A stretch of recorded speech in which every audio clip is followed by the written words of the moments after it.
Boa noite. Eu queria agradecer muitíssimo ao Maurício Amoedo, meu amigo, por ter convidado a gente para participar desse webinar, o primeiro webinar de 2022, né? Então, a gente está super feliz de abrir os trabalhos. Hoje a gente vai abordar um tema que é super relevante para os colegas que são intervencionistas percutâneos. É um tema um problema que a gente tem no dia a dia, né? A nossa necessidade de melhorar as amostras. E aí, então, o webinar de hoje vai ser dividido em duas partes. A primeira parte vai ser uma palestra do Dr. Felipe da Almeida Costa, com o tema Patologia Moderna no Câncer de Pulmão, a importância da qualidade da amostra. O Felipe tenho muito prazer de apresentá-lo, porque ele trabalha e resolve grande parte dos nossos problemas lá no AC. Tenho muito orgulho de trabalhar com ele. Ele é doutor em oncologia pela Fundação Antônio Prudente, médico patologista da AC Camargo, coordenador médico da educação da patologia do DASA e diretor de ensino da Sociedade Brasileira de Patologia. Então, uma fera aí que vai ajudar a gente a desvendar os nossos problemas com materiais. Na sequência, a gente vai ter uma apresentação de casos relacionados à aula, com a doutora Maria Fernanda Arruda Almeida, que é médica radiologista e intervencionista do Departamento de Imagem lá do AC Camargo, é doutora também em oncologia pela Fundação Antônio Prudente e coordena o programa de residência médica em radiologia e diagnóstico por imagem do AC.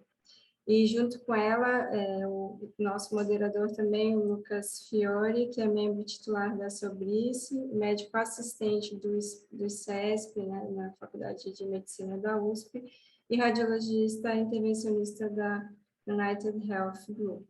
Então, a gente tem um time aí, e eu queria lembrar que se vocês tiverem dúvidas ou alguma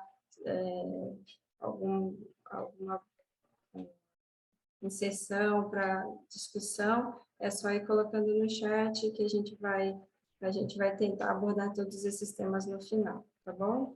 Felipe, fica à vontade. Obrigada de novo. Boa noite, Paula, Maria Fernanda, Maurício, demais colegas, e boa noite a todos que estão acompanhando aqui esse webinar, que desde já agradeço pelo convite e estar participando. Só para vocês terem uma ideia, eu estou de férias, acabando o isolamento de Covid, faltou luz aqui na minha rua, mas nada disso iria me impedir de aceitar esse convite que a Paula fez tão gentilmente, essa oportunidade de falar com os colegas radiologistas e aqui nesse webinar da Sobrice. Então, o objetivo da aula de hoje, eu vou mostrar para vocês o ponto de vista do patologista em relação ao câncer de pulmão, e nisso a gente vai falar da importância da qualidade da amostra. A importância da qualidade da amostra, ela não é só do patologista, vocês sabem muito bem. No fundo, ela já começa quando se decide fazer uma amostragem, uma biópsia. E que sítio que vai ser amostrado, qual vai ser a forma que vai ser feita essa biópsia. Todo mundo que está envolvido nesse processo tem responsabilidade na qualidade da amostra. Eu vou tentar mostrar para vocês qual é o problema do câncer de pulmão e como que a gente tem que minimizar as amostras insatisfatórias. Então, câncer de pulmão é um desafio, como a maioria de vocês já deve estar ciente, né? Um câncer que fica ali em terceiro lugar ou em segundo lugar, dependendo se homens ou mulheres, mas é o primeiro em mortalidade, isso no Brasil e também no mundo. A sobrevida em 5 anos, apesar de grandes avanços com terapias-alvo, a sobrevida ainda é limitada comparado com outras neoplasias, como, por exemplo, o câncer de mama, que é outra neoplasia muito frequente. Do ponto de vista da patologia, o câncer de pulmão ele pode ser classificado de uma forma até um pouco mais simples em carcinoma de não pequenas células, que são 85% dos casos, ou carcinomas de pequenas células, que são 15% dos casos. E essa era a divisão que muitas vezes bastava para a oncologia da época dos anos 2000, porque só tinha uma terapia para pequenas células e uma quimioterapia para não pequenas células, que quando avançado ao metastático, geralmente tanto faz o paciente, independente da quimioterapia que ele fazia, a sobrevida era igualmente ruim, com uma sobrevida em 12 meses abaixo dos 20%, certamente. A partir do momento que a quimioterapia evolui, e surgem agentes antiangiogênicos, anticorpos monoclonais, e depois com a terapia-alvo, fica muito mais importante que, além de dizer que não pequenas células, que o subtipo e esse tumor em adenocarcinoma ou carcinoma escamoso, que são os dois tipos principais, lembrando que, caso ele seja um tumor inclassificável, ele vai seguir os algoritmos do adenocarcinoma, né, que são os não escamosos, e nesse contexto eu devo pesquisar mutações driver daquele tumor. Existe uma série de genes que, quando estão alterados, habilitam o paciente a receber uma terapia específica, muitas vezes terapia oral, e agora também, quando, mesmo que não tenha terapia-alvo, eles podem ser objeto de imunoterapia com ou sem quimioterapia.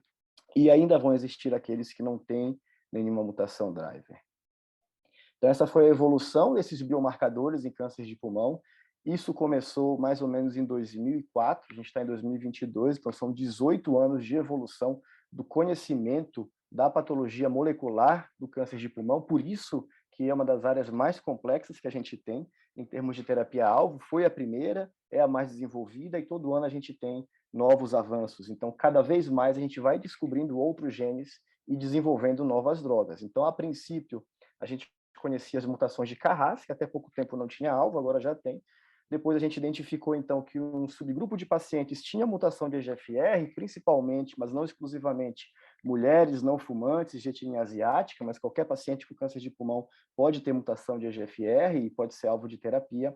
E aí essa pizza está cada vez mais fatiada. Depois a gente identificou fusões de ALK, alterações de MET, RET, ROS1, BRAF, NTRK, com muitas drogas aprovadas no Brasil. Então, o paciente com câncer de pulmão metastático ou doença avançada que vai receber terapia sistêmica, que ainda corresponde a 70% a 80% dos casos de câncer de pulmão, eles precisam ter a identificação do driver molecular, quando ele não é escamoso, porque isso vai proporcionar para ele o melhor tratamento e não somente aquela quimioterapia dos anos 2000, que não tinha uma boa efetividade.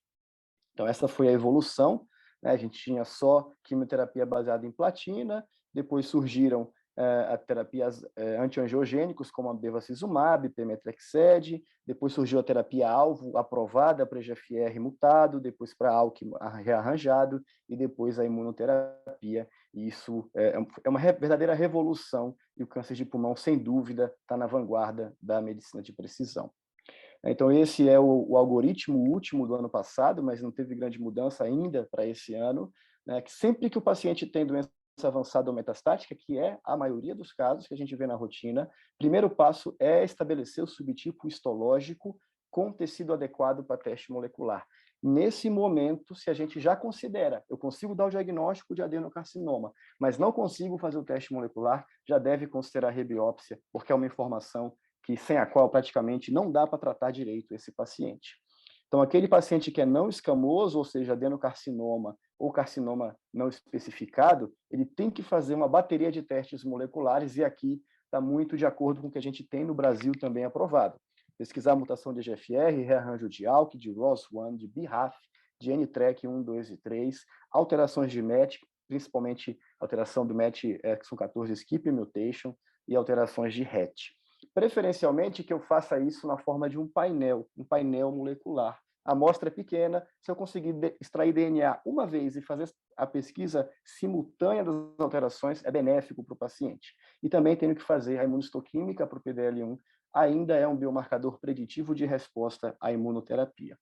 Se o paciente tem um carcinoma de células escamosas, em geral, ele não precisa fazer pesquisa de mutação driver, mas há algumas exceções. Por exemplo, paciente jovem, não fumante, uma lesão periférica, fez biópsia, veio SEC, então esse é um SEC que merece ser pesquisado por uma alteração driver, porque não é o quadro epidemiológico típico de um câncer de pulmão escamoso, que é um paciente mais velho, fumante, uma massa mais central. Então, sempre que tem uma dúvida, uma biópsia pequena, adeno escamoso ou escamoso fora de um contexto clínico adequado, vale a pena investir e buscar alterações moleculares. E aí, dependendo do resultado da alteração molecular, esse paciente vai receber uma ou outra terapia. Então, se a gente pensar mesmo no EGFR, por exemplo, a mutação no EGFR, nem todas são iguais. Hoje em dia, já no Brasil, a gente tem aprovação, acho que talvez em vias de comercialização. Por exemplo, a EGFR, deleção do exon 19, tem uma terapia-alvo específica, com osimertinib. Agora, inserções do exon 20 do EGFR já são outra droga, que é a amivantamab. Então, tudo isso, o tipo de alteração também influencia. Então, Carras, ALK, ROS, BRAF, toda essa sopa de letrinhas que o paciente precisa identificar para fazer o tratamento correto. E aí que a gente chega nessa questão. Eu tenho um monte de teste para fazer.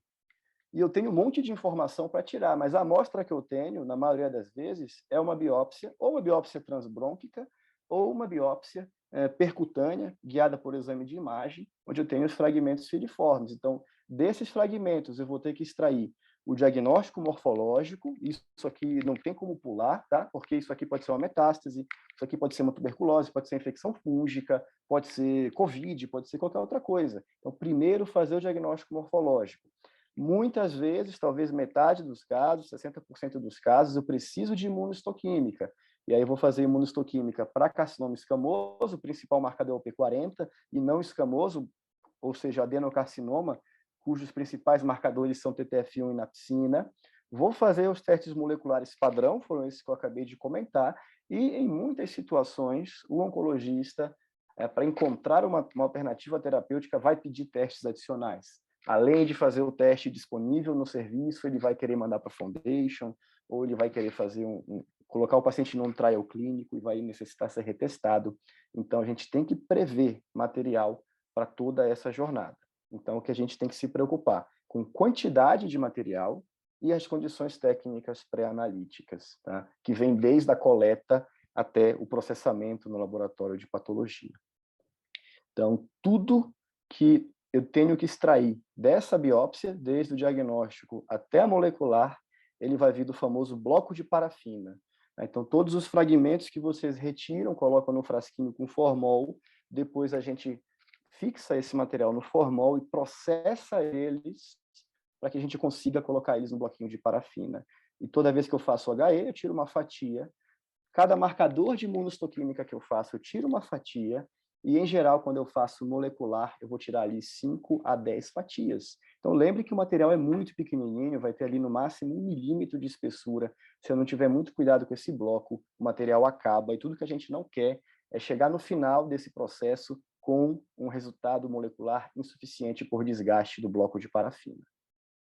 Então, as amostras que a gente pode obter de uma forma geral, as amostras histológicas são as amostras cirúrgicas, biópsias transbrônquicas e biópsia transtorácica. É claro que biópsia cirúrgica e transbrônquica não cabe a esse público principal de hoje, mas a biópsia cirúrgica, por exemplo, seria o material dos sonhos de todo patologista. Você tem ali um tumor de 3 centímetros, com vários blocos, muito DNA tumoral, mas não é a nossa realidade. O que a gente mais tem é biópsia transbrônquica, para as lesões mais centrais, e biópsia transtorácica, para as lesões mais periféricas, ou cuja biópsia transbrônquica não é capaz de alcançar. Então, aqui na biópsia transbrônquica, são pequenos fragmentos que vão ter ali 1 a 2 milímetros de diâmetro, e nem todos têm neoplasia, de uma forma geral, 20 a 30% da área dos fragmentos que tem neoplasia, e a biópsia transtorácica são aquelas cobrinhas, aqueles fragmentos filiformes que vocês estão acostumados a tirar. É possível trabalhar com material de citopatologia? É possível, não é o padrão ouro, não é o que é recomendado nos guidelines, o recomendado é material histológico, mas em algumas situações dá para trabalhar com material citológico, principalmente quando já se suspeita de câncer de pulmão e já se prevê a confecção de um emblocado celular. Ou seja, você vai aspirar um linfonodo, vai aspirar um líquido pleural, que você faça lâminas que sejam confeccionadas por diagnóstico, mas que já coloque material num frasquinho, ou com formol, ou com líquido que o laboratório usa, para transformar aquela citologia num bloquinho de parafina, que é o que a gente chama de cell block, ou emblocado celular, e principalmente em centros preparados para isso, é possível fazer diagnóstico e é possível fazer teste molecular. Então, o que a gente precisa, né, de vocês, que são as biópsias que tem que ter? Aqui está no lugar errado. Biópsia endobrônquica, no mínimo 5 fragmentos, idealmente 10. Tá? Biópsia por agulha grossa, no mínimo 2 fragmentos. Idealmente de 3 a 6 fragmentos. A agulha tem que ser 18 gauge, ou, se for possível, mais espessa. Né? E tem, lógico, dá uma preocupação grande. O pulmão é um órgão que sangra facilmente, mas se, de uma forma geral, com agulhas mais finas, a gente pode não conseguir material adequado. Isso é a recomendação de um consórcio de experts europeus. Se no ato do procedimento você já conseguir separar isso em 2 frasquinhos, isso já ajuda, mas se tiver tudo num frasco só também, quando chega no laboratório, a gente tem que entender que é preciso separar isso em 2 blocos. Se for fazer citologia, que são os EBUs e os EUs, no mínimo 4 passagens da agulha em cada alvo, né? Começando do menos suspeito para o mais suspeito, assim você consegue reaproveitar a agulha. E a regra de ouro para todo mundo que colhe material histológico é a utilização do formol tamponado a 10%. Tá, pessoal? Mas todo formol não é tamponado? Não, porque o formol, naturalmente, ele é ácido. E aí ele desnatura a proteína, degrada DNA, degrada RNA. A gente tem que ou comprar o formol já tamponado, que existe, ele preparado tamponado, ou a gente compra o formol in natura e faz um tamponamento com uma substância tampão dentro do laboratório. É importante que o hospital, que você saiba se o hospital está usando o formol tamponado, porque isso também influencia na qualidade do DNA e muitas vezes influencia no diagnóstico molecular insatisfatório. Então, tem que conversar com o gestor, tem que conversar com o laboratório para ver se está usando mesmo formol tamponado. Então, por que o pessoal ainda compra formol não tamponado? A diferença, sei lá, deve ser R$ 1 por litro, mas aí se chega na mão de alguém uma planilha, um orçamento de um formol tamponado, não sei quantos mil litros de um orçamento de formol não tamponado, ele vai, compra o mais barato, porque muitas vezes a pessoa não tem o conhecimento do quanto isso pode impactar na prática do patologista e também do oncologista. Mas assim, a regra é, tirou o material, coloque imediatamente no formol. Tá? E aí, para que todos entendam, esse material ele precisa ficar pelo menos 6 horas no formol e no máximo 48 horas quando é biópsia. A gente costuma deixar no mínimo 12 horas. Por quê? O material precisa se fixar e o formol ele penetra no tecido na velocidade de 1 milímetro por hora. A gente precisa que ele fique bem fixado. Então, a gente deixa ele no formol por 12 horas no mínimo. Então, por exemplo, o material que você fez a biópsia hoje, a partir do meio-dia, ele não vai ser manipulado no laboratório hoje. Ele vai esperar até o dia seguinte para ser feita a macroscopia. Essa é uma etapa muito importante também. Se eu não respeito a fixação, eu não estou preservando também o DNA e o RNA dessa amostra. E, como eu falei, se você já conseguir colocar biópsia de pulmão, lobo superior esquerdo, frasco 1, frasco 2, isso já é bom. Você obriga, sempre que você manda um frasco, você obriga o laboratório a fazer um bloco. Então, se você mandou 2 frascos, você obriga o laboratório a fazer 2 blocos. Mas o que a gente faz na prática, que a gente recomenda para todos os colegas, é que, por mais que chegue tudo num frasco, em vez de eu colocar todos os fragmentos no mesmo bloco, que eu divida isso em pelo menos 2 blocos. Porque se tiver todo o material do paciente num bloco só, toda vez que eu corto esse bloco, eu gasto esse material.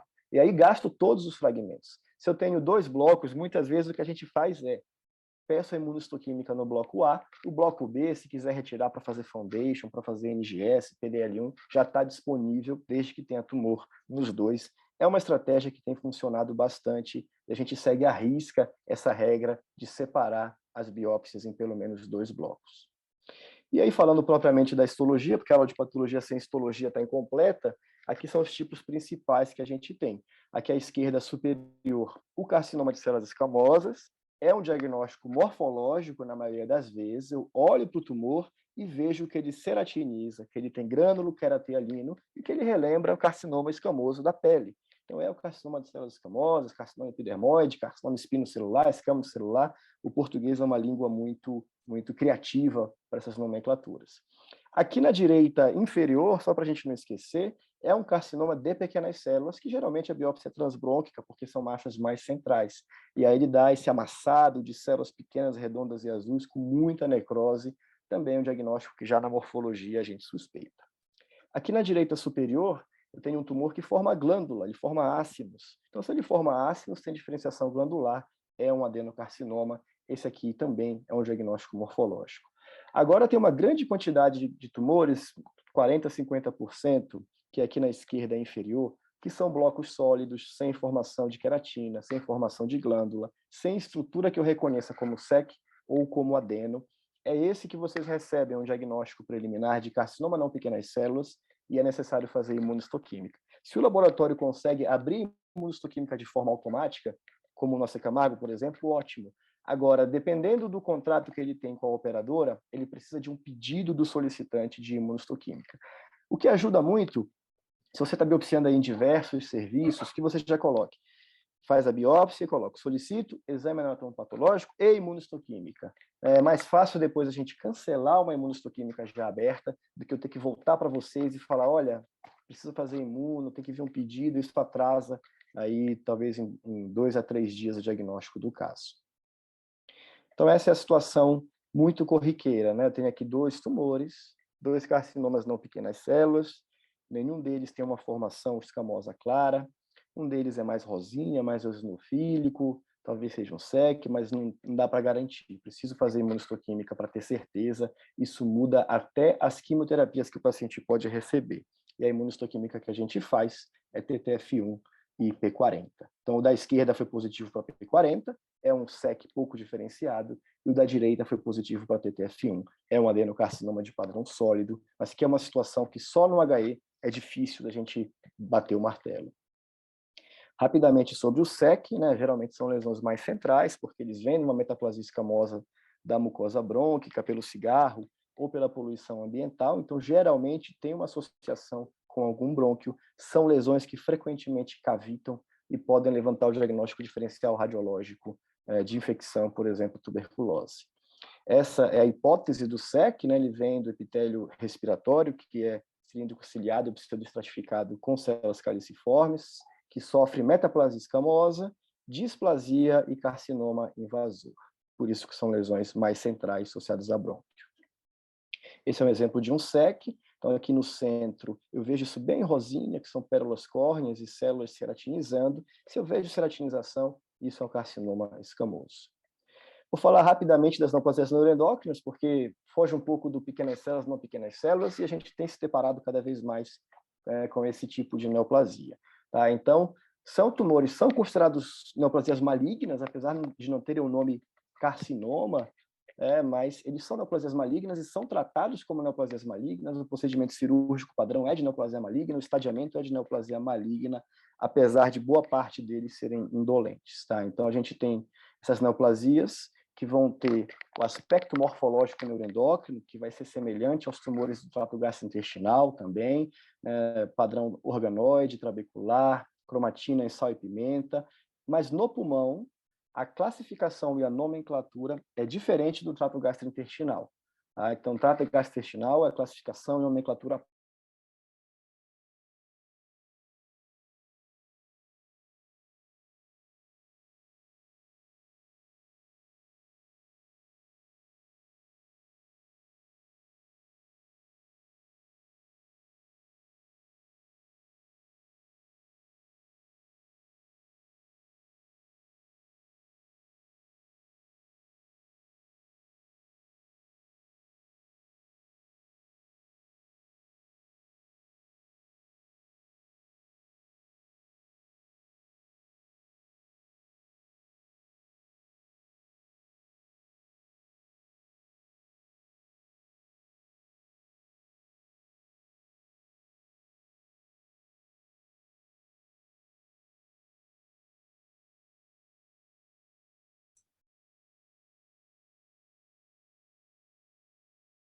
Travou um pouco, Felipe. Pessoal, acho que eu caí, não sei em que ponto foi. Na hora que você estava falando da nomenclatura do carcinóide, que é diferente do gastrointestinal. Então tá bom, vou já voltar aqui e de repente saiu da minha tela. Tá na tela de novo? Isso, perfeito. Então tá bom. Então aqui a nomenclatura é diferente, carcinoide típico, atípico e carcinoma neuroendócrino. E a diferença é índice mitótico e necrose, é HI, tá? Uma pegadinha para nós mesmos, patologistas, é que a gente usa a TTF1 como marcador de adenocarcinoma, como eu já mostrei, mas neoplasias neuroendócrinas podem marcar TTF1. A gente tem que lembrar de fazer uma boa avaliação do HI para ter certeza que aquilo realmente é um adenocarcinoma ou um tumor neuroendócrino. Então, a morfologia do carcinoide típico e atípico é muito parecida, a diferença é que o atípico vai ter 2 ou mais mitoses em 2 milímetros quadrados, aqui tem mitose, ou foco de necrose. Mas os dois vão marcar sinaptofisina e cromogranina. E o carcinoma neuroendócrino, ele vai ter 10 ou mais mitoses, em geral são muitas mitoses, e a necrose é extensa. Aqui um carcinoma de grandes células, e aqui um carcinoma à direita de pequenas células. E aí a gente entra no adenocarcinoma, que é o carro-chefe, né, hoje em dia a maioria dos tumores de pulmão são adenocarcinomas. E aí eu acho importante falar um pouco dos padrões que a gente coloca no laudo, porque tem correlação com o aspecto radiológico. Na radiologia, quando vocês vão avaliar os nódulos pulmonares, vocês têm as opacidades em vidro fosco, os nódulos semissólidos e os nódulos sólidos.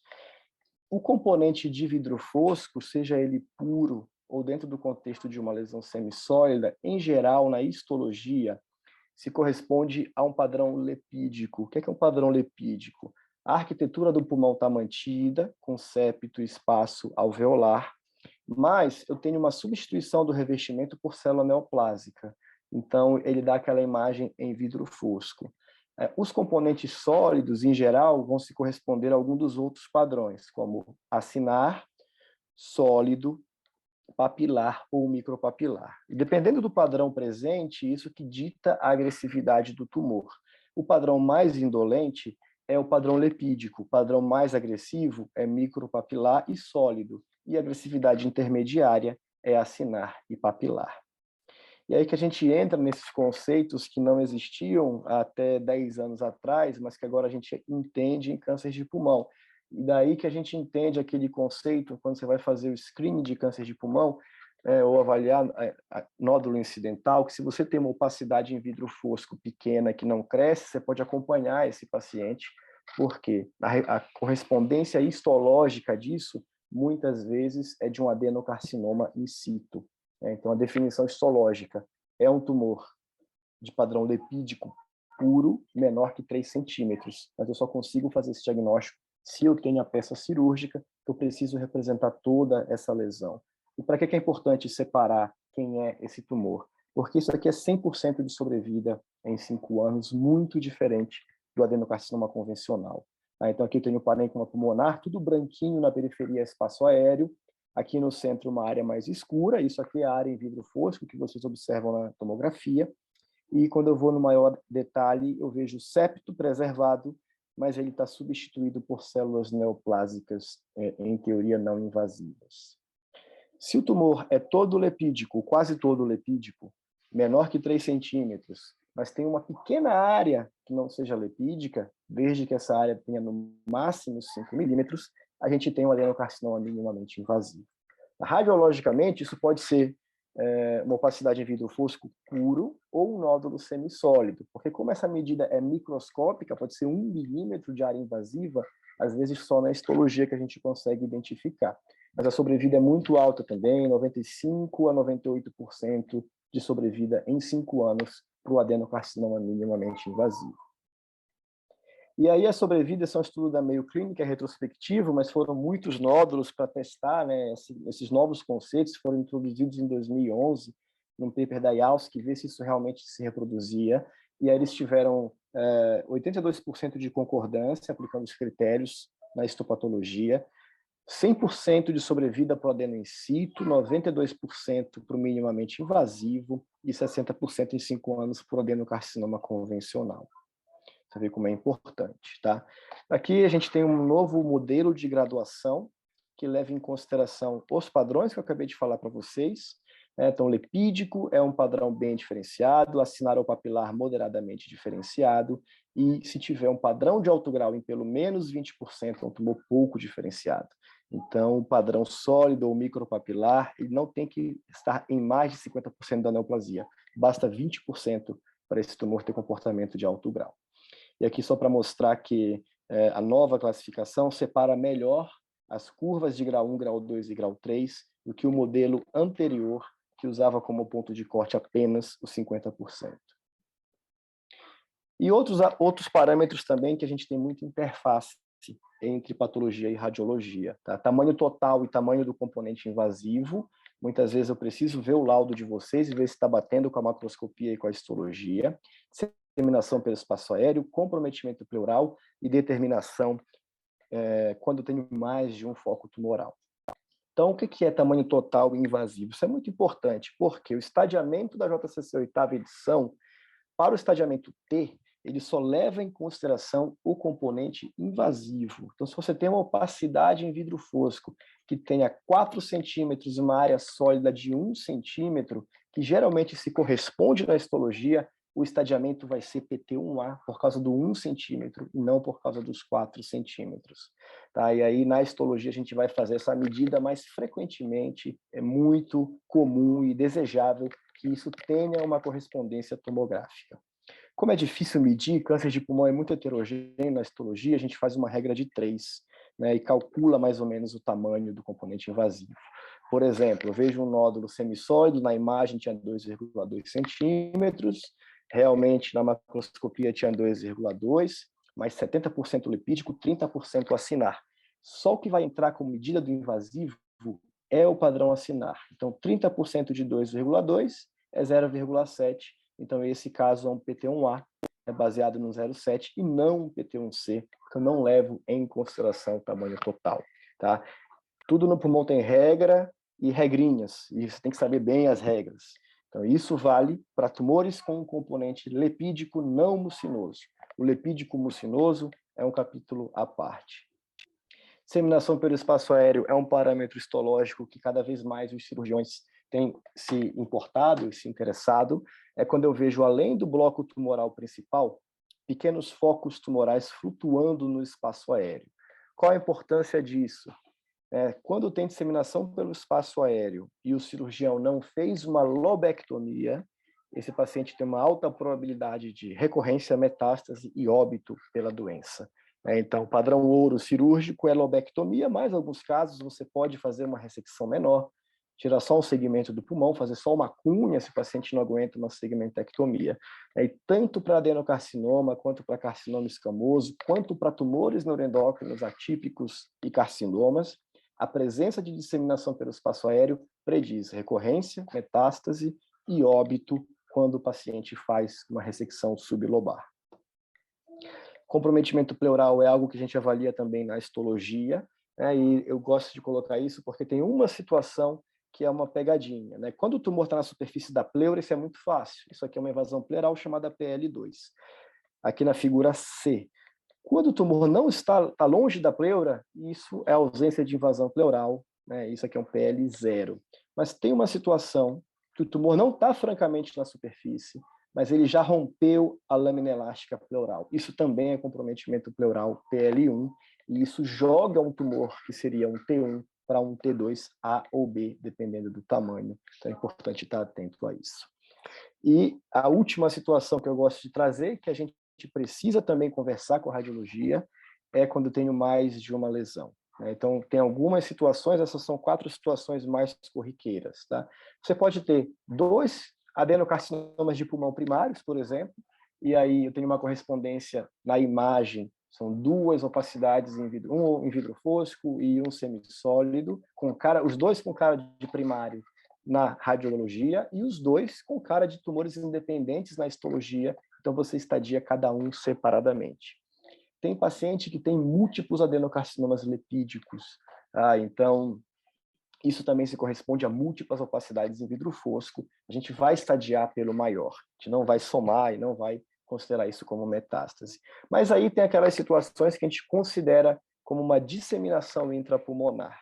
Tem 2 cenários. Um, que é o adenocarcinoma tipo pneumônico, e geralmente são mucinosos ou micropapilares, e aí na imagem, muitas vezes você vê que tem uma área sólida, mas tem muita consolidação ali, e quando eu vou na histologia, é uma disseminação extensa daquele adenocarcinoma no parênquima pulmonar, e aí a gente vai estadiar ou como T3, ou como T4, ou como M1A, dependendo se é no mesmo lobo, em lobos diferentes do mesmo lado, ou no lobo contralateral.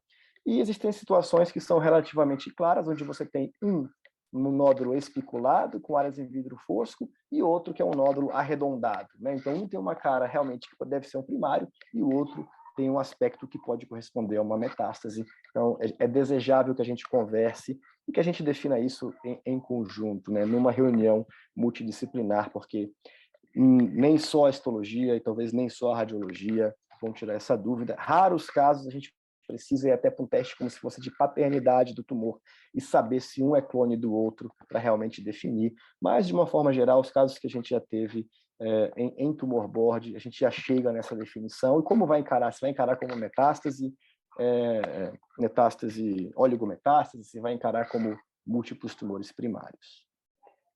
Então, para terminar, pessoal, vocês viram que a gente tem muitas informações de amostras cada vez menores, né? E a gente está diretamente envolvido nessa amostra.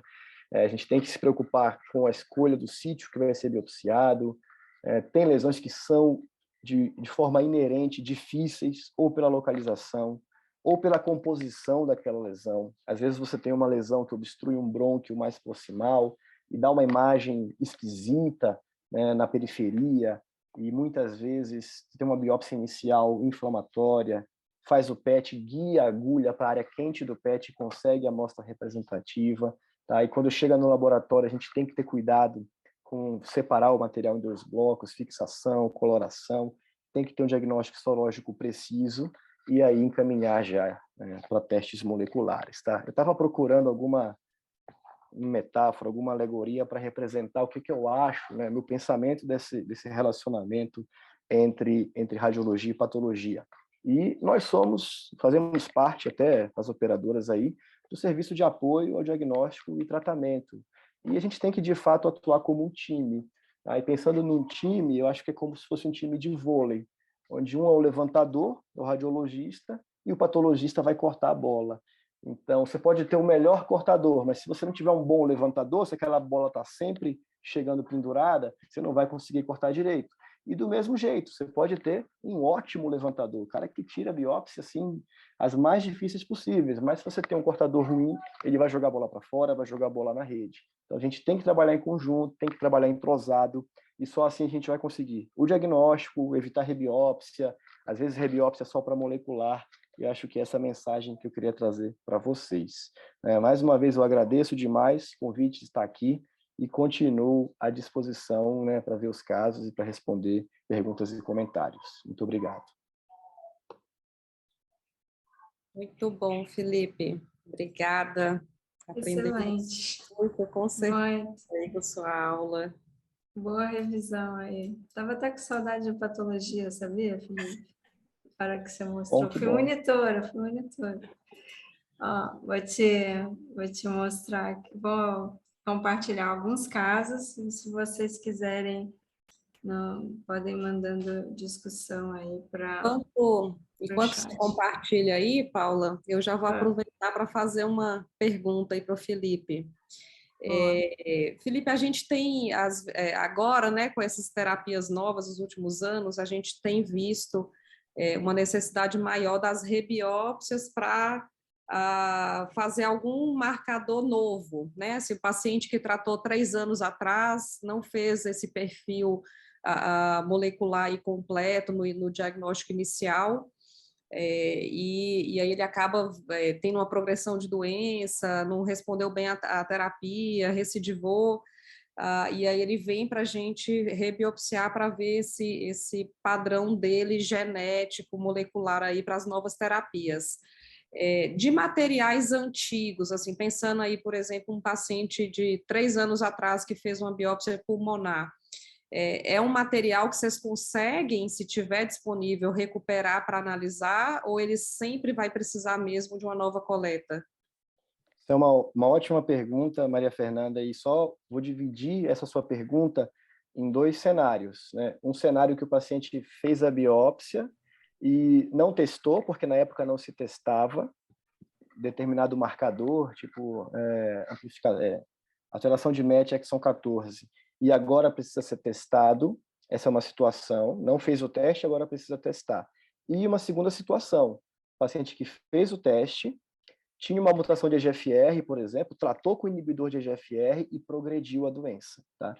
Nessa segunda situação, realmente precisa rebiopsiar, porque o objetivo é tentar identificar quais foram as mutações adicionais de resistência que fizeram com que esse tumor pare de responder, e muitas vezes isso leva a mudança de tratamento, E algumas situações, principalmente tumores com mutação de EGFR, que fazem inibidor, a gente pode ter transformação histológica. Então, se tinha um adenocarcinoma EGFR mutado, tratado com inibidor de primeira geração, progrediu, precisa rebiopsiar, né, porque ele pode ter adquirido uma mutação adicional do EGFR, a principal é T790M no exon 20, ou, de repente, ele transformou para um carcinoma de pequenas células. Então, eu preciso de um novo material realmente, porque eu quero saber o que aconteceu com esse tumor.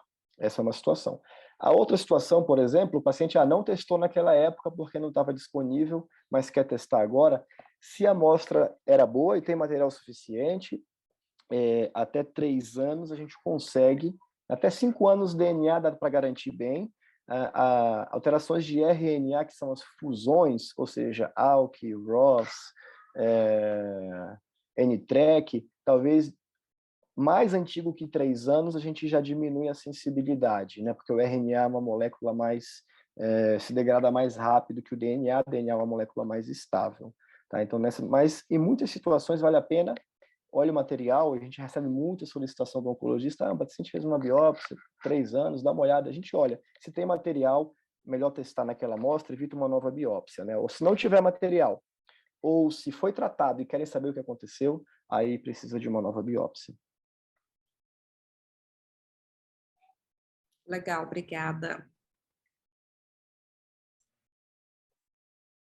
A gente vai mostrar, então, os casos, né, Fer? E aí, a gente, para esquentar aí a discussão, aí o Lucas também, agora eu vi que ele está aí com a gente já, e aí a gente vai tirar tudo do Felipe. Boa noite, Lucas. Bem-vindo aqui com a gente. Vai nos Boa ajudar noite, pessoal. na discussão. A gente trouxe uma miscelânea de casos, né, que a gente acha interessante aí para a gente discutir biópsia de pulmão no geral, né, na verdade, não especificamente só câncer de pulmão primário, mas algumas situações aí que a gente acha que é interessante, do radiologista intervencionista, que a gente vai vivenciar aí no nosso dia a dia, e até dificuldades que às vezes a gente enfrenta e que eu acho que a conversa com o patologista e essa comunicação que o Felipe mencionou aí no final, nessa interação nossa, eu acho que é muito importante. Acho que a gente acompanhar o resultado das nossas biópsias é fundamental, né? Assim, a gente tem o privilégio lá na Camargo de ser uma equipe muito fechada, de estar em contato nas reuniões de tumor board, né? Das multidisciplinares, tem o prontuário eletrônico que nos dá muito facilmente, né? O resultado das biópsias. E acho que os colegas que trabalham em lugares que enviam o material para fora, para laboratórios externos, talvez não tenham essa facilidade toda, mas eu acho que vale a pena ter esse trabalho, né, de buscar saber se o seu resultado está sendo bom aí nas amostras coletadas. Então, o primeiro caso, né, uma paciente do sexo feminino de 61 anos, ela tinha um antecedente de neoplasia de mama, foi um tumor de mama inicial tratado, tinha também um antecedente de tabagismo, e ela apresentou na tomografia de tórax do segmento do câncer de pulmão o surgimento de uma opacidade in vitro fosco, que foi acompanhada por um período inicial, essa opacidade se mostrou persistente, e com o passar desse segmento, ela se tornou captante no PET. Vou te passar, Paula. Então, a gente tem aí essa opacidade, né? Era uma opacidade semissólida, ela tinha um componente mais sólido, um pouquinho mais caudal a essa área aí que foi escolhida para a biópsia, né? Então, a gente vê o posicionamento da agulha numa biópsia de outubro de 2020, a gente vê que a agulha, ela representa, né, uma área dentro da lesão, mas a gente teve um diagnóstico aí que não confirmou uma neoplasia. Você quer comentar para a gente esse resultado, Felipe? Vamos dissecar, né, esse laudo, e vale a pena a gente ver todos os itens do laudo, não só o diagnóstico, né? Então, veja, são 2 fragmentos filiformes, então foi realmente caracterizado como filiforme, em conjunto tinha 1 por 0,1. Então, eram fragmentos pequenos, né? Mas aparentemente só tinha processo reativo, e isso pode ser duas coisas: ou realmente não é neoplásico, essa paciente tem um outro diagnóstico que não neoplásico, ou eventualmente a gente está diante de uma periferia de uma lesão não amostrada. Pode seguir, Paula. Bom, essa paciente, ela, como o resultado foi benigno, de princípio, os primeiros meses ela ficou em acompanhamento. Aqui a gente mostra o sagital da lesão. A lesão estava praticamente estável em morfologia e dimensão. A gente via que ela tinha uma área mais em vidro fosco, mais cranial, mas o aspecto mais caudal, aí perto da fissura da lesão, ela tinha um aspecto um pouquinho mais sólido. Então, a abordagem para a biópsia mudou um pouquinho aí, a gente focou a coleta mais nesse componente de aspecto mais sólido, nessa segunda biópsia que ela fez em 6 meses após a primeira biópsia. Pode mostrar, Paula. Vamos lá, Felipe. E aqui, acho que até mencionei isso na aula, né? E agora já veio o diagnóstico confirmado. Aqui já são múltiplos fragmentos, isso é muito comum em rebiópsia, né? A gente não quer perder a oportunidade e, no fundo, a gente deveria estabelecer assim um mínimo para a maioria dos casos. Claro que tem casos que tem intercorrência, sangra, aí não dá para tirar muito, mas quanto mais, melhor, né? Para o patologista, se dá para fazer uma nodulectomia por biópsia, você faz, mas respeitando, claro, as comorbidades. E aqui já confirmou um adenocarcinoma de padrão lipídio, que é assinar, você vê que nem foi necessária imunohistoquímica. Então, olhando o caso como um todo, provavelmente a amostra inicial era da periferia desse adenocarcinoma, que devia ter processo reativo, inflamação, fibrose, etc. Então, sempre tem que correlacionar, e eu sempre recomendo que a gente tenha muito cuidado como a gente redige, para que um diagnóstico, um resultado não diagnóstico, não seja interpretado como um resultado benigno. Eu já vi alguns casos de laudo que foi não diagnóstico, interpretado como benigno, e às vezes retarda o diagnóstico do paciente em 6 meses, 1 ano, tratando como se fosse infeccioso, e aí depois, quando consegue o diagnóstico, já é doença muito mais avançada. É aqui bem aquilo que você comentou, né, Felipe, que a parte vidro fosco da lesão ou é um in situ, né, ou não é lesão, não é a parte que está maligna propriamente dita, e a parte sólida da lesão, né. Então, sempre que a gente puder direcionar a nossa coleta para a parte sólida, provavelmente é a área mais agressiva. Então, não, acho que você deu várias dicas boas, né? Então, de usar 18 graus, de fazer no mínimo 5 fragmentos, separar os 2 frascos. Isso eu acho que é uma coisa que vocês fazem internamente, mas provável é que em muitos serviços o intervencionista já possa mandar assim, né? Essa questão do formol, juro que eu nunca não sabia, então várias dicas muito interessantes aí. Reforçando, né, que vocês comentaram também, aquele colega que trabalha num serviço e que o laboratório vai para outro lugar, né, e essa amostra vai transitar e tudo, e às vezes é difícil o contato. Se você já manda em 2 frascos, você já obriga a fazer 2 blocos, se você já escreve, solicita o patológico e imunohistoquímica, nem que você escreva e imunohistoquímica se necessário, você já ajuda o laboratório a cobrar do convênio aquela imunohistoquímica e abrir o exame. E importante também, a gente está sempre reforçando que são situações que acontecem no dia a dia. Você pode ter o melhor radiologista intervencionista, o melhor patologista, não dá para considerar isso um erro, isso aí é inerente à técnica, é inerente a cada lesão, a gente vai se deparar com isso, o que a gente tem que saber repensar no caso e mudar a estratégia, como foi mudado, e aí consegue chegar no diagnóstico.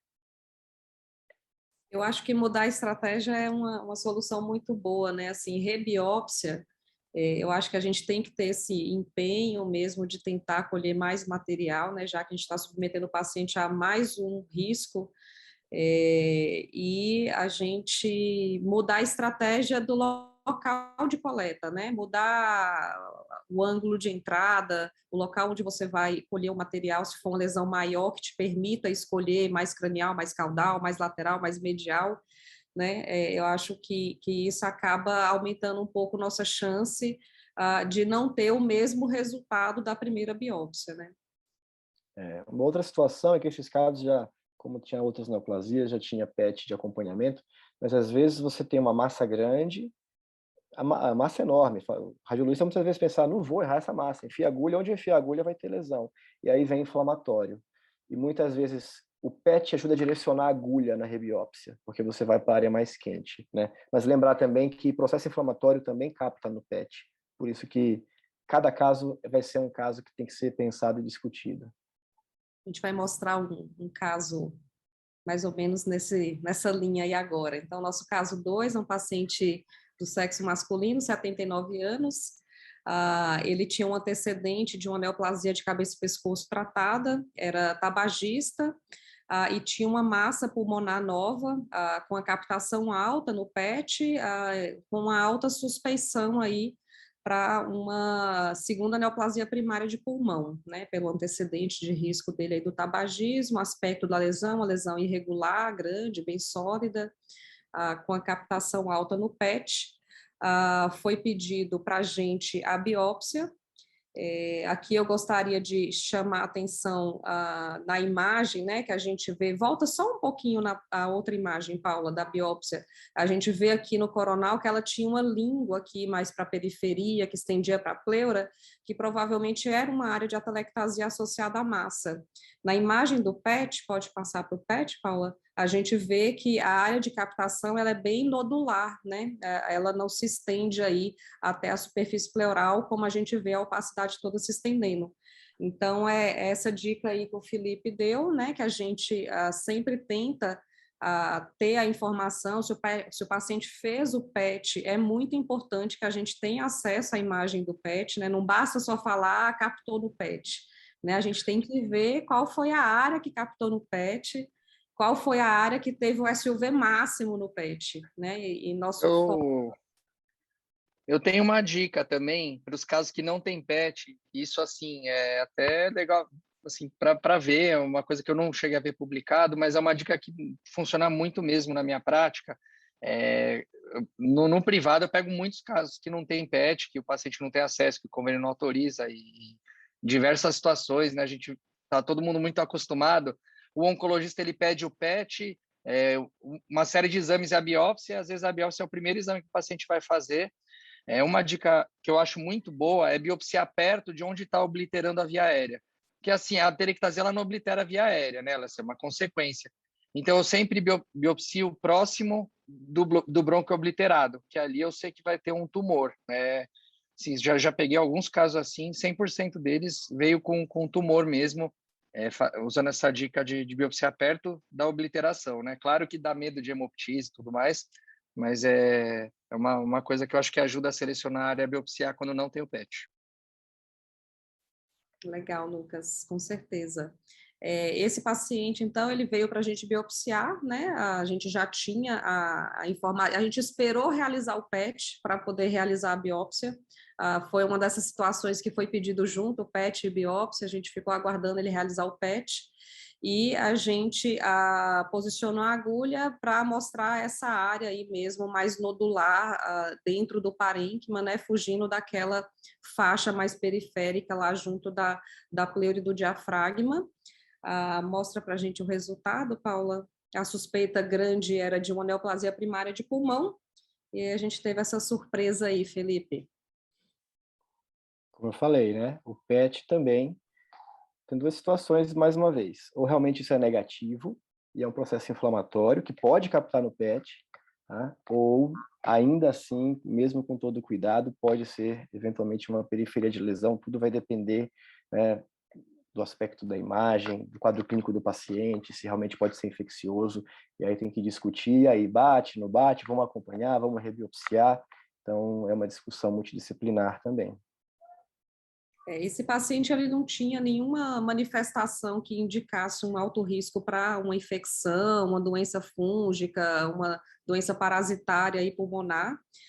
Então, ele permaneceu na alta suspeita de neoplasia e com menos de uma semana de intervalo ele foi rebiopsiado.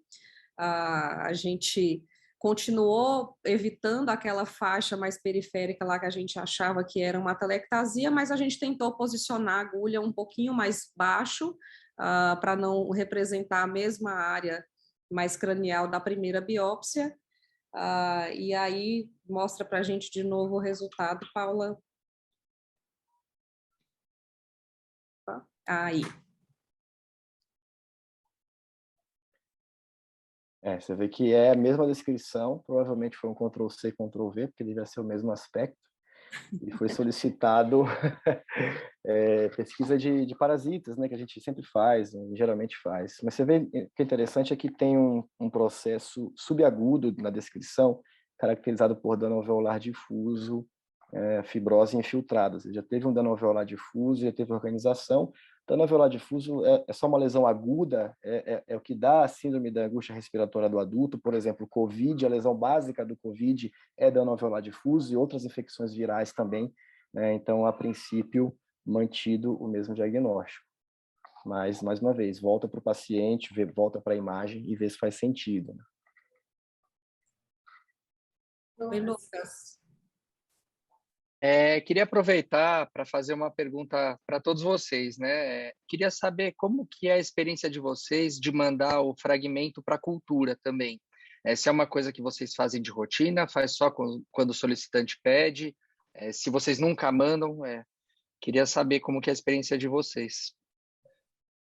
No AC, Lucas, quando a gente acha muito provável de ser infeccioso, ou pela clínica do paciente, ou pelo aspecto de imagem, a gente costuma colher um fragmento adicional e mandar para a cultura.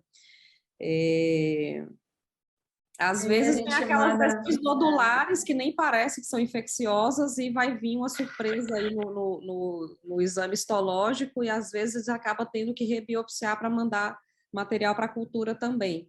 Mas sempre que a gente tem uma suspeita aí da clínica ou do aspecto de imagem, a gente tenta colher um fragmento adicional. Neutropênico febril, né? Os pacientes que estão geralmente doenças hematológicas, que cursam com as opacidades, esses são os casos que a gente mais encaminha. Então, esses normalmente até a equipe já pede. A gente costuma mandar um frasco seco e um frasco com solução salina, tá bom? Um fragmento em cada. O Bernardo Rodrigues está participando aqui no chat e no QIA. Primeiro ele comentou perfeito para o Lucas, né, que também tenta biopsiar mais próximo da obstrução, e aí ele fez uma pergunta sobre a segurança que a cito consegue sugerir infecção fúngica. E, de fato, a sensibilidade no exame citológico ela é baixa para eu conseguir fechar o diagnóstico de um agente infeccioso. Mas o que eu posso ver num processo inflamatório, por exemplo, infecção fúngica? Às vezes eu não vejo o agente, mas eu vou ver ali aquele processo agudo com neutrófilo, ou eu vou ver granuloma, ou vou ver macrófago, eu vou ver um processo inflamatório. E, por exemplo, se você faz aquela biópsia, e aí você tem a possibilidade de ter o ROSE, que é o Rapid On-Site Evaluation, que é um patologista para avaliar na hora. Ele faz o imprint, ele fala para você, olha, eu vi granuloma, ou então, olha, eu vejo um processo neutrofílico, pneumônico, às vezes isso na hora também pode te ajudar, né, a já coletar um fragmento para outros testes laboratoriais. É interessante, eu percebo, assim, eu acho que em todos os serviços privados que eu já participei, que a cultura vai para um laboratório e o anátomo vai para outro, né? Muito raro, assim, ser uma coisa integrada, né? Então, até isso é uma coisa que, entre aspas, me irrita um pouco, né? Eu valorizo muito mais o anátomo patológico e eu até fico um pouco frustrado quando o médico já pede no pedido. Tem médicos que pedem para todos, né? E aumenta um pouco a pressão, porque você vai deixar de mandar fragmento para uma análise que é super importante, às vezes, para mandar um fragmento para uma análise que raramente ajuda a gente, né? Essa é a minha percepção. Isso é interessante que o Lucas comentou, eu acho que é importante, assim, eu não sei o que vocês fazem, mas geralmente eu separo os melhores fragmentos para o AP, né, para patologia, e os que estão mais fragmentados ou com mais cara de necrose para a cultura, né? Então, se eu posso escolher... Eu corto com uma lâmina de bisturi, eu mando metade ou menos de um fragmento no soro fisiológico. Isso aí. Mas eu concordo com você, Lucas. Isso aí atrapalha até para a gente, sabe? É muito mais fácil quando você tem todas as informações dentro do mesmo sistema, ou quando pelo menos você tem acesso, né? Por mais que fisicamente a cultura vai ser num laboratório específico e o anatomopatológico em outro, mas que isso haja uma integração e que você consiga, né?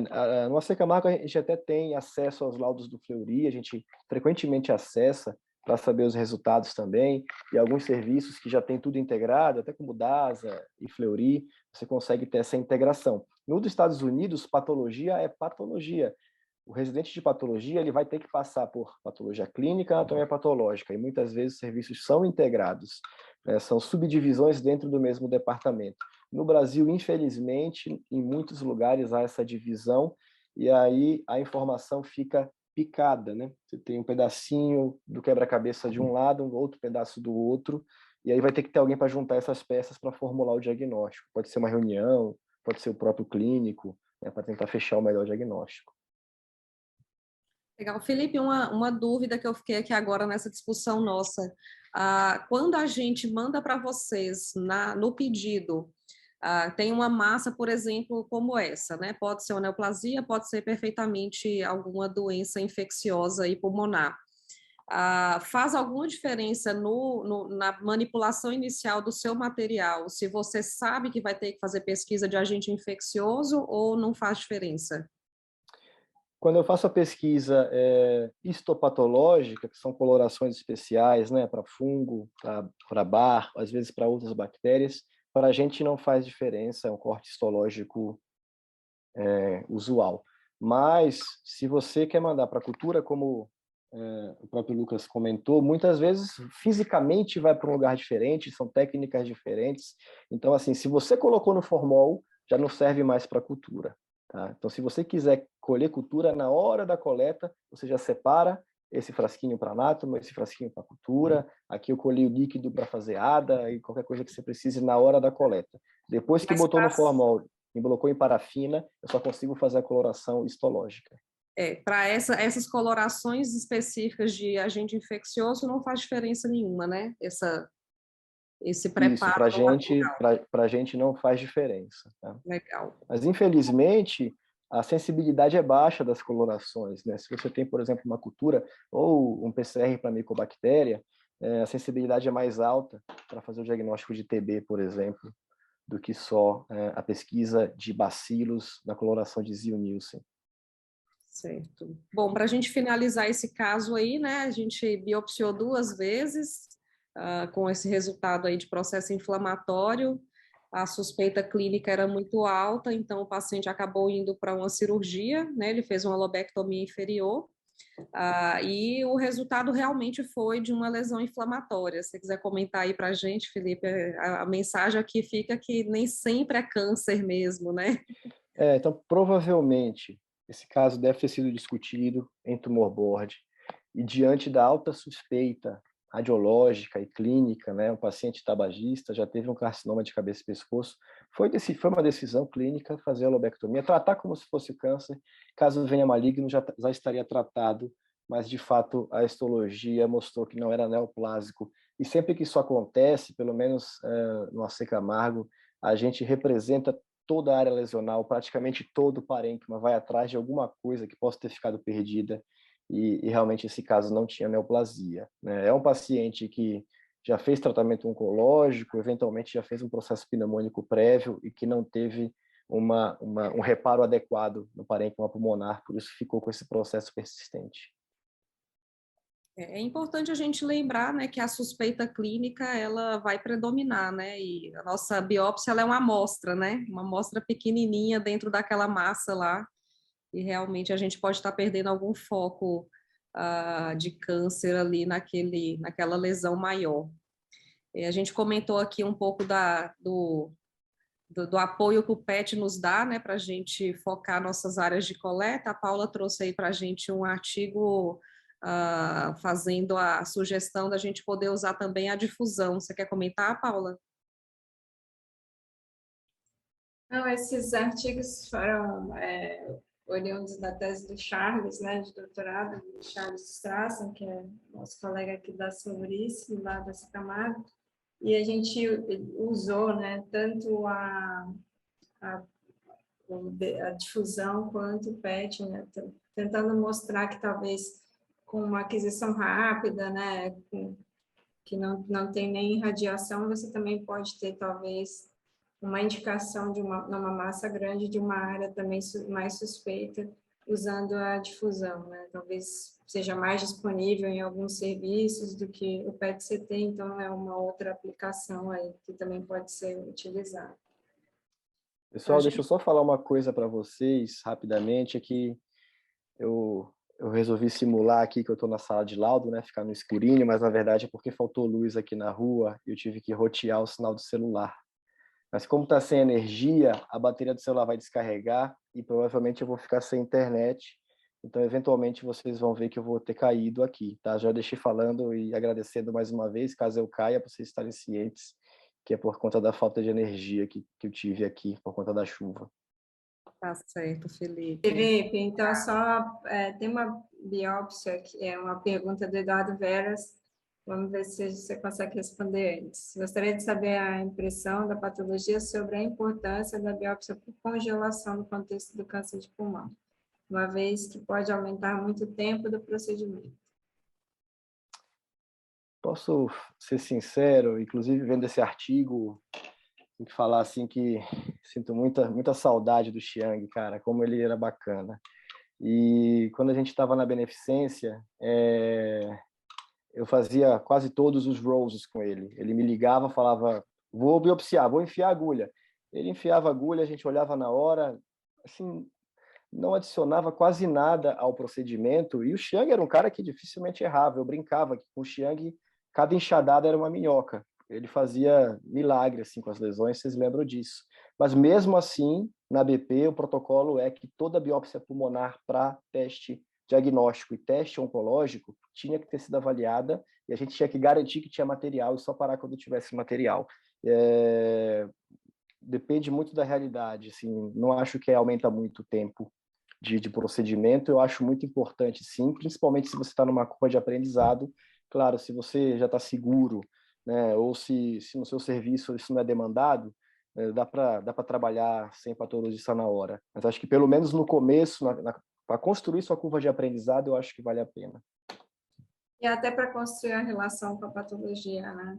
É importante, né, Felipe? Ele conhece você, ele sabe que você faz um bom trabalho e você também sabe que ele é dedicado, que vai te ajudar. Então, acho que constrói uma relação de confiança que é importante. Fez uma pergunta para a mesa também sobre a experiência em implante de trajeto da agulha em lesões distantes da pleura. Porque teve um caso de um padrão mucinoso que teve implante. No AC, acho que eu não me lembro de pulmão ter implantado em trajeto. Você teve algum caso, Lucas? Sabe de algum? Intrapulmonar eu também nunca vi, eu já vi implantar na gordura da parede torácica ou pericárdica. Eu já vi poucos casos de implante, mas todos ficou um nódulo na gordura, no trajeto da agulha. Intraparenquimatoso eu nunca vi também. A gente tem implante mais em tumor renal e HCC, né? Não me lembro de lesão pulmonar com implante. Isso mesmo. Bom, seguindo aqui na imagem da sugestão aí da gente poder usar também a difusão, né? A gente trouxe um caso lá da C. Camargo, era um paciente que veio para fazer uma biópsia de uma massa pulmonar, era uma suspeita de uma neoplasia primária, não tinha nem PET, nem ressonância no dia da biópsia, então foi feita uma escolha aí de coleta aleatória, e essa biópsia ela veio não diagnóstica. A gente fez a ressonância com difusão para a gente tentar identificar aí uma área melhor de coleta de material. Aqui é o mapa de cor da difusão, né? A gente via que tinha área de restrição à difusão só na periferia da lesão e um componente mais sólido, mais espesso na porção posterior da lesão. E aí a gente fazendo uma fusão dessas imagens, né, o posicionamento dessa nossa primeira biópsia Com a fusão aí dessa imagem de difusão, a gente consegue fazer isso de forma cognitiva também, não precisa fundir a imagem de fato, a gente consegue perceber que a gente parou a agulha no meio, na região mais central, que não tinha sinais de restrição à difusão, provavelmente era uma área aí de necrose da lesão, né? Então, a gente foi para a rebiópsia dessa lesão, já considerando esse achado aí da difusão. Pode passar para a gente, Paula? E aí a gente posicionou o paciente em lateral, fez um acesso lateral e não mais posterior, como foi a primeira biópsia, porque a gente tinha a intenção de representar esse componente sólido mais espesso e posterior dessa massa pulmonar, né? Então, a gente pode seguir, Paula? Só para mostrar, né? Então, a fusão aí das imagens, né? A difusão com a imagem da biópsia, a agulha representando esse componente aí que tinha restrição, e o anátomo patológico confirmou um adenocarcinoma de pulmão, né? Então, só para mostrar para todo mundo aí que a difusão às vezes pode nos trazer uma ajuda aí tanto para detectar onde é mais provável de ter um tumor viável, como também naquelas lesões maiores que têm associação com a atelectasia, também pode nos trazer informação para a gente evitar as áreas de atelectasia na coleta. Quer comentar aí, Paula? Aqui é só também do doutorado do Charles, que eu acho que tem uma informação muito interessante. Então, quando ele comparou as áreas de maior suspeição pela difusão, né, pela ressonância com difusão, com a biópsia da área de menor suspeição, vocês vejam que não teve nenhum caso onde ele biopsiou a área de maior suspeição que veio sem neoplasia. Então, a biópsia acertou em todos os casos. Agora, quando ele biopsiou a área menos suspeita, quer dizer que pode ser muito bem uma área que a gente pega inadvertidamente quando a gente não usa, né, nas lesões grandes, nem difusão, nem PET, aí já apareceram aqui 4 casos onde a gente amostrou a área sem neoplasia. Ele estudou 27 pacientes, né, e fez PET e DWI para esses pacientes e comparou com os resultados de biópsia. Os pacientes eram biopsiados com a mesma agulha, mas áreas diferentes da lesão. Então, o mesmo paciente tinha biópsia da área mais suspeita e da área menos suspeita. Então, muito interessante esse trabalho do Charles, que trouxe aí maior confiança, né, no uso dessas metodologias de imagem funcional. Interessante, até pensando na prática mesmo, né? Uma biópsia negativa que o paciente não tem acesso ao PET, realmente é bem interessante mesmo pensar nessa ferramenta. A difusão ajuda bastante, né? A gente tenta usar no AC Camargo, principalmente dessas lesões maiores, né? Para a gente tentar fugir da área de necrose ou nessas lesões que a gente vê que tem um componente atelectásico ali associado. Acho que ajuda muito na definição da melhor área de coleta. Então, esse caso 3, paciente do sexo feminino de 70 anos, tinha um antecedente de melanoma na face e no segmento dela surgiu um nódulo pulmonar subcentimétrico no lobo superior esquerdo, foi solicitado biópsia pelo suspeita aí de ser uma progressão de doença com metástase pulmonar. Essa biópsia era um nódulo pequeno, né? Então, vocês estão vendo aqui, a gente posicionou a agulha e nesse último avanço aqui, para aproximar a agulha do nódulo antes da coleta, fez essa hemorragia alveolar. Então, essa hemorragia alveolar que foi antes da gente colher o material, foi no posicionamento da agulha, a gente acabou passando por algum vasinho aqui, fez essa hemorragia alveolar. De todo jeito, foi feito fragmento nessa área, apesar de que a gente já não tinha mais uma visão clara do nódulo dentro dessa área de opacidade. A gente coletou material, mandou para análise e, infelizmente, a gente não conseguiu aí confirmar o resultado, né? Então, aqui era mais para mostrar que quando a gente tem a suspeita alta, a gente tem que manter, né, o nosso empenho aí e prosseguir com a nova biópsia, né? Então, nesse caso, a gente tem que reconhecer que nossa amostra pode ter errado o alvo, porque a gente não estava com visão direta do nodo na hora da coleta, a gente tinha tido essa hemorragia alveolar, que pode ter prejudicado nossa representação da lesão.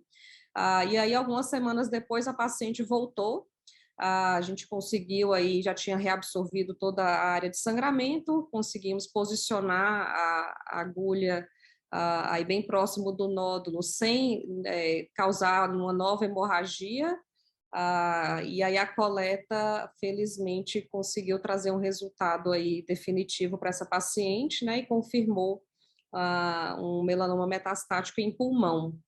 Então, acho que a gente quis trazer esse caso mais para mostrar aí para o pessoal que não pode, quando a suspeita é alta, a gente não pode parar na primeira biópsia negativa, e principalmente se a gente reconhece que o nosso material pode não ter sido bom, né? Então, sangrou, a coleta teve que ser interrompida porque a paciente fez uma hemoptise, mexeu. Então, se a gente não tem segurança de que nosso material foi o melhor possível, a gente tem que insistir aí na rebiópsia. O caso 4 é uma paciente do sexo feminino de 40 anos, um antecedente de um adenocarcinoma de vulva tratado, também no segmento surgiu um nódulo pulmonar subcentimétrico, veio para a biópsia, e aqui é só para a gente mostrar, né, que a gente está avançando aí no nosso poder de amostragem, né, então nódulo de 5 milímetros, quase que do tamanho da nossa agulha na imagem, né, a gente consegue aí posicionar bem e amostrar essas lesões muito pequenas e trazer, é uma pena que o Felipe caiu, porque a mensagem era muito para ele, né, de como eles conseguem fazer milagre nessas análises aí desses materiais minúsculos que a gente consegue, desses nódulos subcentimétricos, né, então, naquele nódulo ali de 5 milímetros, eles conseguiram comprovar uma infiltração por adenocarcinoma e fazer toda essa análise aqui de imunofenotipagem e chegar na confirmação aí de uma metástase de um adenocarcinoma HPV relacionado, né? Então, consegue fazer até pesquisa viral. Então, com 2 fragmentos, né? Com 2 fragmentos de nódulo de 5 milímetros, né? Então, a gente realmente, a nossa área aí, com as nossas coletas, realmente está trazendo aí um ganho muito grande, né, para a medicina e para os pacientes aí com os nossos procedimentos minimamente invasivos e com esse avanço da patologia aí, né, de conseguir trazer tanta informação com tão pouco material. O Bernardo Rodrigues está falando que nesses nódulos subcentimétricos é importante o cuidado com a coleta do primeiro fragmento. Ele costuma fazer a imagem da TC mostrando a gaveta aberta, né, dentro do nódulo sempre. Eu acho que para quem usa semiautomática isso é fantástico, né, dá para fazer. Isso eu até emendou numa dúvida, Paula. A seleção automática versus semiautomática é uma questão de fornecedor? Quais são as questões aí envolvidas na seleção da semiautomática versus automática no serviço de vocês, nesses casos, e etc.? Lá a gente não...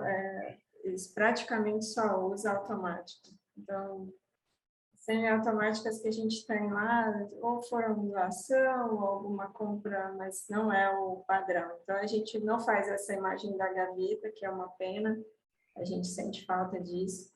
A gente trouxe esse trabalho da Penélope aí só para reforçar que a gente deve investir nesses nódulos, né? A gente deve biopsiar as lesões abaixo de 1 centímetro, sim. Então, ela fez um trabalho com 115 lesões até 0,9, e ela mostrou uma taxa de sucesso diagnóstico de 93%, que é muito boa, praticamente igual a que a gente tem dos nódulos maiores do que 1 centímetro. E, inclusive, ela separou pequenos e muito pequenos. Então, ela separou lesões de 4, 5 e 6 milímetros, das de 7, 8 e 9, e também com taxas de sucesso bem semelhantes entre os 2 grupos. Então, mais para que a gente não... não, o nódulo tem 5 milímetros, para quê e tal. Não, na verdade, se a pergunta que a gente deve fazer para o oncologista é: vai mudar né, o tratamento, vai impactar no que você está pretendendo fazer para o paciente. Bom, não vai, então talvez não seja necessário, né, você segue um tempo e ver se a lesão está crescendo ou não. Não, vai mudar, vai fazer diferença, era um estadio, vai ser outro, então acho que vale a pena, sim, a gente investir, a gente está conseguindo, ou usando a estratégia que o Bernardo sugeriu, ou mesmo mesmo com a automática, a gente sempre tenta deixar a agulha como está aqui. A gente fica mais tranquilo quando a gente está com a agulha na mira certinha da lesão. Então, nesses dois casos, a gente sabe que a sombra ia pegar, né? A lesão na hora do disparo. Lucas. Uma dificuldade que eu já tive com alguns modelos de automática é que quando você acopla na coaxial, ela ultrapassa muito o limite da coaxial. Você já vi a agulha que passa assim, você fala, mais de meio centímetro. Então, eu acho que isso que é uma dificuldade grande às vezes. Agora, eu acho que tem um ganho, sim, principalmente para nódulos até benignos. Você não sabe se é maligno ou não, mas a semiautomática, eu tenho essa percepção que para uma metástase de cólon, por exemplo, é um nódulo que fura muito fácil. Agora, quando o nódulo ele é um nódulo benigno, um nódulo mais antigo, às vezes é difícil furar com a semiautomática e você vence essa dificuldade com a automática, né? Eu acho que as duas, assim, tem os prós e os contras, né? E com certeza a qualidade do fragmento é melhor na automática, né? Acho que isso é indiscutível. E aí a semiautomática, como o Bernardo falou, né? Eu concordo, tem essa vantagem da documentação, mas eu acho que a automática tem não é que também esses casos que o nódulo é duro, eu acho que é uma grande vantagem você conseguir biopsiar ele sem precisar transfixá-lo primeiro, né? Que a força do disparo, né, é bem superior. Eu acho que o cenário ideal é você ter as duas, né, opções e você escolher caso a caso. A gente acaba que, por uma questão administrativa do hospital, a gente não tem essa facilidade de trabalhar com a semiautomática. Eu acho que em todos os hospitais, né, é um desafio enorme você mudar o material que está padronizado, né? Assim, é um desafio realmente muito maior do que parece, né? Sim, a gente tenta ter a semiautomática e reserva as poucas agulhas que a gente tem de semiautomática para lesões que a gente tem, não tem muita folga no disparo, na verdade, né? Então, aquela lesão que está mais central, perto de algum vaso mais calibroso ou de brônquio, que a gente não vai conseguir ter os 15 milímetros ali de avanço da automática, que é o nosso avanço menor, é o 15 milímetros. Aí a gente acaba tentando usar alguma semiautomática que a gente tem. Então, nosso critério de escolha é reservar para esses casos mais críticos. Mas eu acho que quem tem disponível, com certeza deve usar esse recurso, sim. Mas ela tem esses desafios, tá? Então eu sempre recomendo, assim, você nunca abrir ela devagarzinho, sabe? Tem gente que vai abrindo, assim, empurrando, isso aí sempre abrir cortando mesmo, né? Então você tem que adquirir essa destreza de abrir muito rápido sem disparar acidentalmente. Tem agulhas que a trava é muito sensível, tem que tomar bastante cuidado. E esses nódulos, com certeza, a maioria são biópsias de fragmento único, né? Acho que a maioria deles faz uma hemorragiazinha alveolar que ele some mesmo, né? Isso mesmo. Acho que era isso, né, Paula? Nós estamos chegando a 1h30 aí, já quase 8h30. Eu queria agradecer muito o Lucas pela ideia, né? E por estar aqui com a gente. O Felipe, pena que não está aqui até o final, mas eu acho que é bom a gente sempre aproximar. E agradeço demais a participação do Bernardo, do Eduardo. Fê, muito obrigada. Estou sempre com a Fernanda, ela está sempre comigo. É dupla. Obrigada, gente. Até a próxima. Obrigada, Lucas, pelo Grande abraço. Boa noite. Gente, obrigado pela oportunidade. Prazer. Pena que, né, não tem tantos eventos que a gente possa se encontrar presencialmente, mas foi um prazer, viu? Esperamos ter mais, né? Com certeza. Um abraço. Tchau, tchau. Parabéns pelos casos também, viu? O Jorge mandou aí parabéns pra gente. Um Bom abraço. ver você, Jorge, mesmo que seja assim. Muito legal. Boa noite para todo mundo. Obrigada, gente. Até a próxima.